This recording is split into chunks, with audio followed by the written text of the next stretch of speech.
we bring you Dallas Cowboys owner and general manager Jerry Jones. Good morning, sir. Hey, guys, good morning, and it is great to be on with you, especially with the challenge we've got ahead of us Sunday. Now, I obviously this would make the challenge more difficult, but CeeDee Lamb and Trayvon Diggs both limited in practice yesterday, but is confidence high that both will be able to play on Sunday? Yes. That's a fantastic answer right there. That makes me feel a lot better, Kevin. Absolutely. Now I'm better on that one. Hey, Jerry, I just was told by a listener that's here with us that there's 3 airplanes of Ravens fans heading into town right now. That's a daunting group that's going to come and try and invade that. Does that kind of make you a little nervous as they're trying to walk into your stadium? Not really. We have, I know that there's a lot of tickets being sold to Raven fans, and you can tell that by frankly, the activity in the off market, which is not your season ticket holder, but the bottom could be season ticket holders just selling those tickets for this game. But that's more than you want to hear. The facts are, I fully expect this one to come. I had this one circled as a real, if you will, substantive game for everybody concerned, with fans at the top of the list. Boy, they're a good football team, and that quarterback is as good as it gets. And their coach is outstanding. I think Mike and him, in terms of their career record, are real close. Mike may have him a few more games, Mike McCarthy. But he comes from great lineage, their coach. He's from that great coaching family. They know what they're doing over there, and I have all the respect in the world for Baltimore as a franchise. So you put that all together. This is NFL stuff out here this weekend. Jerry, I know that they're 0-2, but in a way, they're probably very desperate to get a win this year and not start off 0-3. Would you rather them have a win on their board right now and maybe not come in so desperate? You know, I love to do what we're doing here, and that's create special incentives for a team. And I personally have that.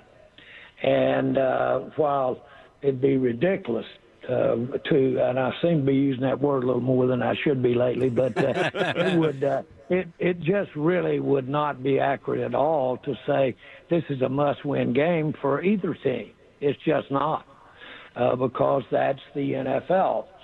We just need to remind ourselves that this entire off season has been about what? Criticizing us for how we played in the playoffs last year. Not about how we played during the season. Not about how Dak was almost the most valuable player in the league during the season. Our focus from a fan standpoint, and I'll tell you this, my focus from whatever I am standpoint is about these playoffs. I totally understand that part, too. Well, with this win, though, or this week, Micah didn't say this is a must-win, but he said it's a prove-it game, and we discussed that a little bit yesterday. What do you want the players this week to prove to you? Well, I'd like for them to I know they're going to do a better job of executing what we're trying to do on defense. We did change it up now. Make no mistake about it, from what we've been doing the last 3 or 4 years. Our defense is changed up. And we do need to keep those offensive linemen off our linebackers. That's critical if we're going to stop the outside run. We do need to come up and be significant be really sensitive about our responsibilities if we're coming from the secondary to basically have containment. And all about that is I'm addressing the fact that we've had such a tough time of it with outside runs against the Saints. And but the point is that we can do that. We've seen the players do it that we're asking to do it. And that's always the criteria. Have you seen them do it before? Have you seen them do it back-to-back before? If you've seen them do it, then you know that you've got a chance to improve, and I think we will. But, boy, this quarterback gives you a different dimension, and he keeps plays alive so long. And so it's not going to be as wham-bam, as crisp as it was against New Orleans as far as their ability to gut us on the outside. It's going to be about containment as well and trying to get this guy from backing out of what should be terminal situations for him, terminal in the sense the down's over. We've got to we've got to not only protect the running lanes, but we've got to also have containment, which means be careful about committing too fast because he'll bounce outside and there's your big play and he'll take it either running it or throwing it. This is a problem this weekend. Now, since you were talking about Lamar Jackson, I am curious, is Lamar already the best dual-threat quarterback you've ever seen in the NFL? Well, I am going to answer that question in a way that he is as good as I want to think about right now because we play this weekend. Okay. And so when you start talking about you get in all kinds of trouble. We got a pretty good guy in our lineage that could escape it pretty good in Roger Staubach. Yep. True. And by the way, who is the one most asked for to look at his bust at the Hall of Fame in Canton, the one most requested former player is Roger Staubach that they want to go up and see his bust. But there's your classic, buy time, keep a play alive, run it or throw it. And this guy certainly can be in the same conversation. Well, let's stop highlighting what the Ravens are good at then. Let's talk about something that they themselves have said has been a struggle. John Harbaugh said the offensive line has been way too inconsistent for the Ravens thus far. I'm curious what you've thought about the Cowboys' kind of new-look offensive line through these first two games. I'm very pleased with our offensive line. And we've got I like the makeup of our offensive line. We've got some experience, but yet we've got some serious young players out there that are really performing well under the circumstances. I, too, would look at what kind of shape you're in the offensive line. I think as a group, if it had anything that could be a semblance of a bright spot about our game last week against the Saints, it was the offensive line. Jerry, I've been kind of going back and forth in my own head about this, and I'm curious, is scheme or physicality more important on game day? Both, and that's not just a tried answer. Let me just say this. You cannot play football, American football, without being physical. Right. It ultimately, if you are not physical, if you don't understand that ultimately you've got to beat the guy in front of you, and the way to beat him is with physicalness. Now, along the way comes some of the greatest technique and scheme things that you need to think about as well. We've had great technicians in terms of using technique to fit the scheme. You can go all the way back to Randy White, who is as good as anybody that I've ever heard about. But then we had Charles Haley. And, boy, that Charles Haley's game was mental. And so he knew how to take the scheme and fit it. And, of course, one of the challenges he had in his career is what? They'd run at Charles because he was light, relatively speaking. I think he came in at 240 pounds and probably played around 260. But he developed his style and was able to take the schemes, of which good coaches put a scheme and honored some of his attributes. But you take that scheme, and then you also take the technique that he mastered for Charles, and then you have good coaching that allows you to use that in its best way. Sound like Micah Parsons a little bit? Yeah. And then you have what you're trying to get to. Anything in all of those areas that you drop off on, you'll compromise the whole group. Because it is early, because it's the start of the season, because of the way training camps are across the board, then you shouldn't flare and get too far get too excited about something negative this early in the season, especially on defense. It does sound fair to say, though, that you want at the end of each game that your team was the ass kickers. They were the more physical team out there, right? Well, you want it every time. Yep. They pay their guys too, though, to be ass kickers. And so you realize that you're dealing with that. I was my first year, and we had a great coach that we retained from Coach Landry's staff. And we won one football game, the Cowboys, my first year with the Cowboys. And he comes into the locker room, and my old head was down below my knees, just hanging down in there, and thinking, boy, well, what is this? And we'd been beaten. And he came over and said, Jerry, said, I think you're going to be in this thing a long time.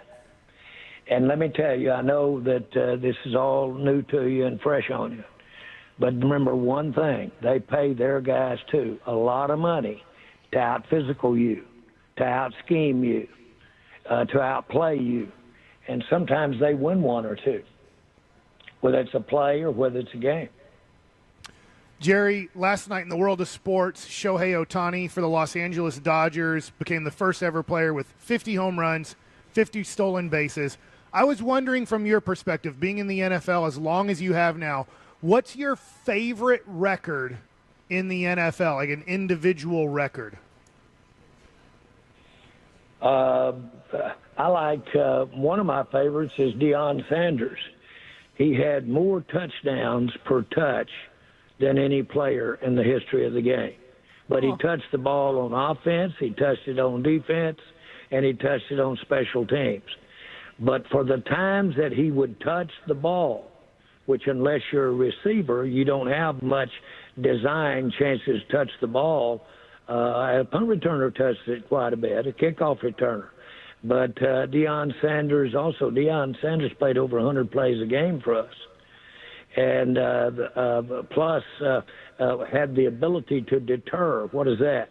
That means when he was lined up on defense, they did go away from him. They didn't want to challenge him. So two or three things that Deion was involved in are some of my favorites, but I can't tell you. There's some near records that were involved. Emmett's great rushing record is unbelievable because it has to do with will, it has to do with durability, plus the great skill and the way he gained his yards. And it had to do with the team around him. So that one's got to be at the top of my list probably. Jerry, last night and, recently, Braylon Allen has been running for the Jets as a running back, and a lot of people have been kind of pointing out, hey, man, that dude was right there in the fourth round where the Cowboys pick for Trey Lance was. And I was just kind of curious, not necessarily on this specific one, but do you ever get regrets when and after you've made some kind of moves whenever you look and see how another player is doing? No, it is absolutely when you the plays you're concerned about is the one the guy you pick makes or don't make, as opposed to the guys you didn't pick. Invariably, if you have not picked a good player, he's going to show up in front of you. That's the NFL. But there's no way in the world you'd spend all your time looking at all the guys on the draft board that you didn't pick.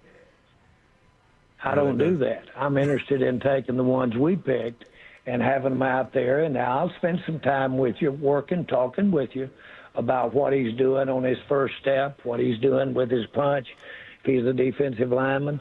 By the way, the defensive lineman that we put on IR, in my mind, is favoring his wrist, and that's a fact. And so he's a good player. I hope we take advantage of him as we move forward. I'm talking about Phillips, that for some reason or the other there's been an issue about him going on IR. Well, the facts are that he has been favoring his wrist. Okay. Were you surprised to hear him say that, though, that wasn't the case? I didn't. No, I didn't hear it. I did not hear that. And so I'm just I'm looking at a note here that they gave me, said, be sure if they ask you about Phillips. I'm getting ahead of you guys. Okay, thank you. I'm trying to use all my material. This morning. Before we let you go, would you like to see Dalvin Cook take the field this weekend? Well, I don't know that will happen, and I must tell you, this is a little bit of a first for me because I've never seen such made of our position and what we're doing at that position, running back this year, and not having done this or not having done that at running back. Both these guys came out at the same time. The player that we're playing this weekend against Baltimore and Zeke. And so we've got a pretty good contemporary of our competition this week in Zeke Elliott. I'm pleased with what Zeke is doing. The big part of the running back deal is protecting the quarterback. That's real good stuff there. Running back is just not on our radar as far as an area of interest. And when you say you haven't seen anything like this, does that mean you're surprised by how many people keep talking about it or asking you about it, et cetera, when it comes to the running back stuff? No, I'm surprised. What have we got? 10, 15 guys that do media. I don't have anybody else in the world ask me about this but some media. Huh. And so a few of the media have gotten out here and written stories early about how we're going to go with the running back in the draft or how we need a running back, and they're trying to cover their you-know-what as we go through the season. Interesting, as always. Thank you very much, good sir. We'll catch up with you again next week. Thanks, guys. And, boy, this is a big one for the Cowboys. Let's get them.